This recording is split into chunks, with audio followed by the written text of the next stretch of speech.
comment faire du cadre juridique du travail un facteur de motivation? Alors commençons par définir ce qu'est le cadre juridique.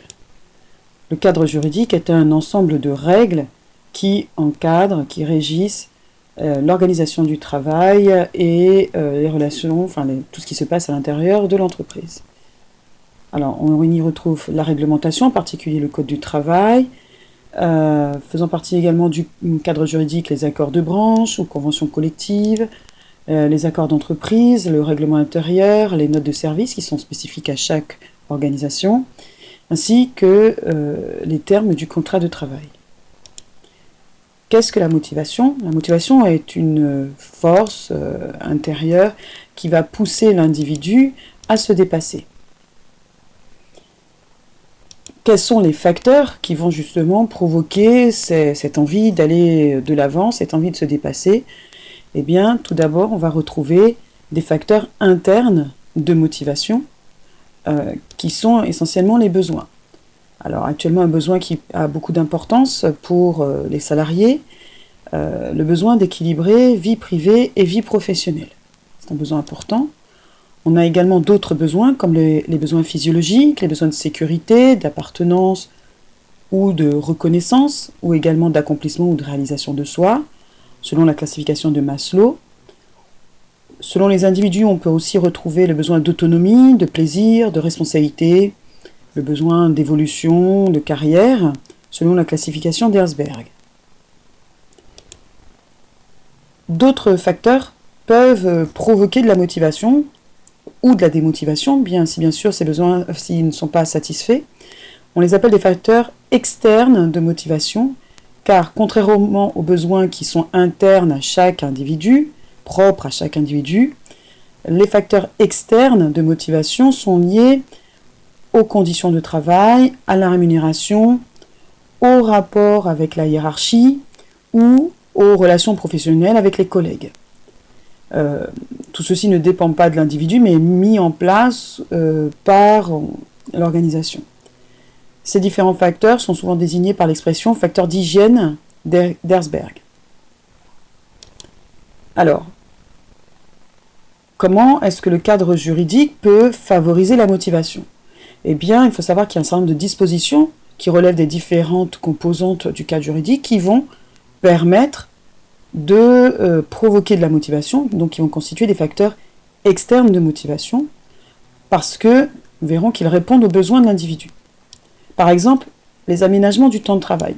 Il existe un certain nombre de dispositifs qui existent dans la réglementation et qui permettent de fixer d'aménager les horaires et de fixer, de proposer des horaires de travail aux salariés selon différentes modalités. Nous avons d'abord les horaires fixes. Le salarié va avoir un horaire, par exemple, d'arrivée au travail et de sortie du travail le lundi, peut-être d'autres horaires le mardi, le mercredi, etc. Mais toute l'année, il va arriver tous les lundis aux mêmes heures et repartir aux mêmes heures. Tous les mardis, il va arriver et repartir aux mêmes heures, etc. Deuxième mode d'aménagement du temps de travail, les horaires variables. L'employeur va déterminer des plages horaires pour l'arrivée et pour le départ des salariés, et le salarié va pouvoir arriver librement à l'intérieur de ces plages. Un exemple, si l'employeur dit que les salariés peuvent arriver entre 7h du matin et 9h du matin, un lundi, le salarié pourra arriver à 7h30, et puis le lundi suivant, en fonction de ses contraintes personnelles, il peut décider d'arriver à 8h30, voire à 9h, 9h-5, 9h-10, en fonction de ses contraintes. C'est pour cela qu'on parle d'horaires variables. Troisième mode d'aménagement du temps de travail, l'annualisation. Alors l'annualisation est un mode qui permet à l'employeur de répartir les heures de travail en fonction de la période de l'année. C'est un mode d'aménagement qui est particulièrement intéressant pour les entreprises soumises à une forte saisonnalité de leur activité. Par exemple, toutes les entreprises de tourisme qui vont avoir par exemple en été un afflux de clients. Il va falloir travailler plus, et en hiver, moins de clients, il faudra travailler moins. Et donc, l'employeur programme les heures de travail sur l'année, avec des semaines en basse période où le salarié travaillera, par exemple, moins que 35 heures, et d'autres semaines en période de pic d'activité où le salarié travaillera plus que 35 heures. Donc, par exemple, en basse activité, le salarié travaillera 30 heures par semaine, et en haute activité, il travaillera 40 heures par semaine.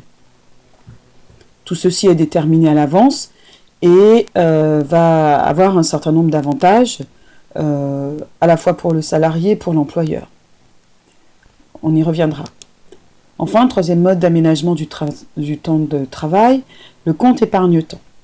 Il s'agit d'un compte d'épargne qui permet au salarié de garder une trace des heures supplémentaires qu'il aura travaillées et aussi des RTT, par exemple, ou jours de congé qu'il n'aura pas pris, parce qu'il y a trop d'activités, parce qu'il ne peut pas les prendre, etc.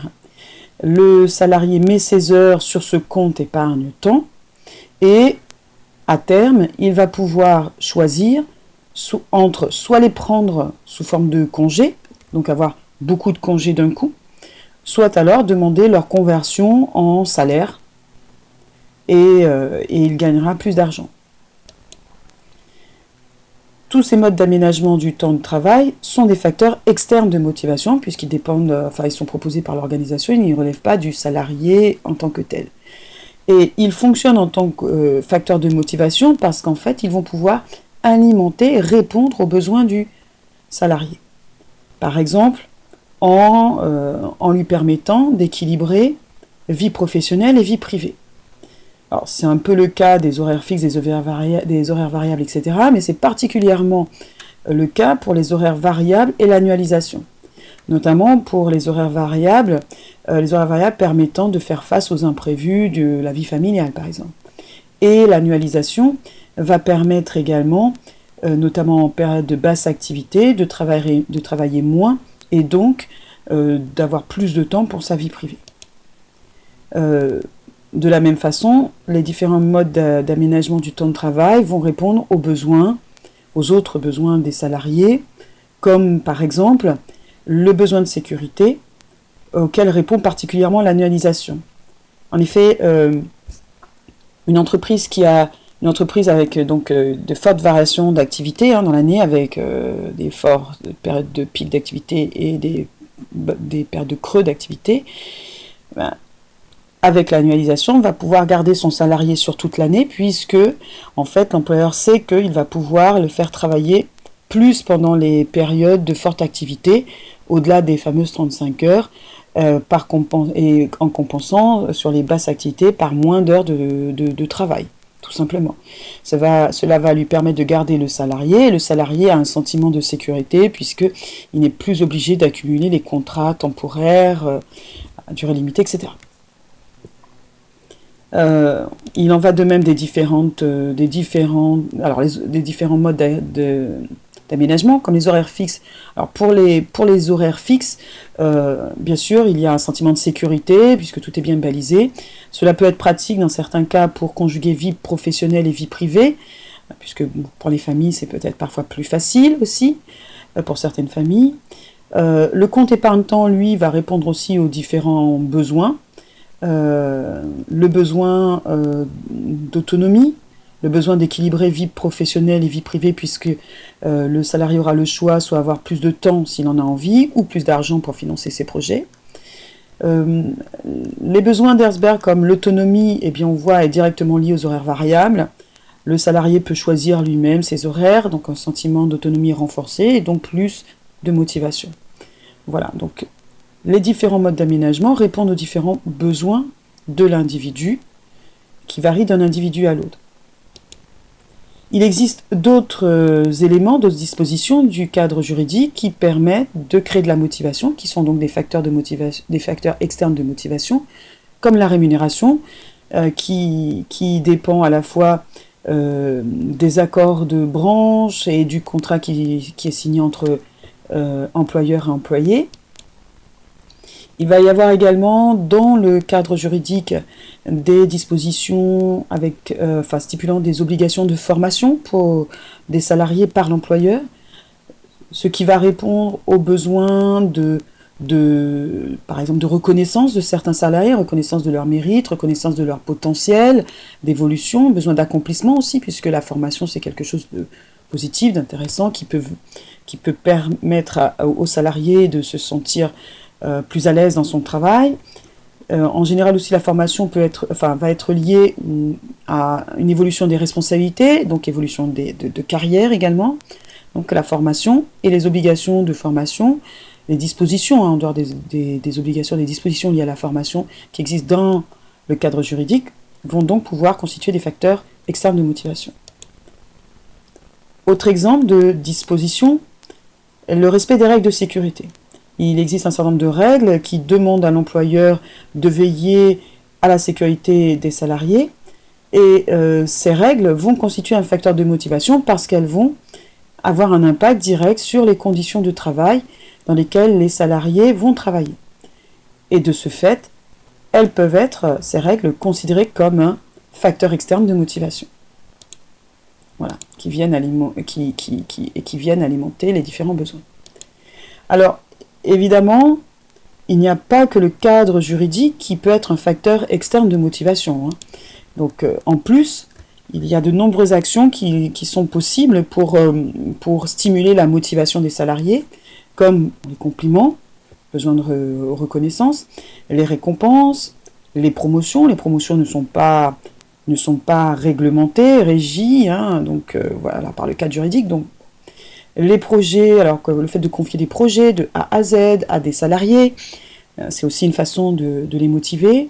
On peut aussi retrouver des actions de RSE, ou encore des actions comme des massages, des cours de yoga, etc.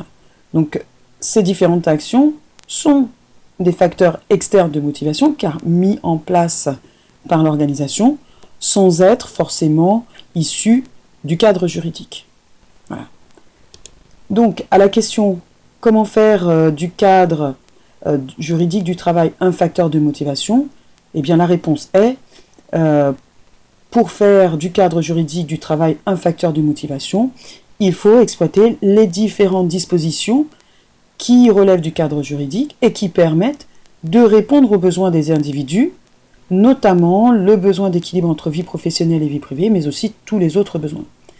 Et deuxième façon de faire du cadre juridique un facteur de motivation, eh bien, c'est d'utiliser le cadre juridique ou s'appuyer sur le cadre juridique pour développer les facteurs d'hygiène.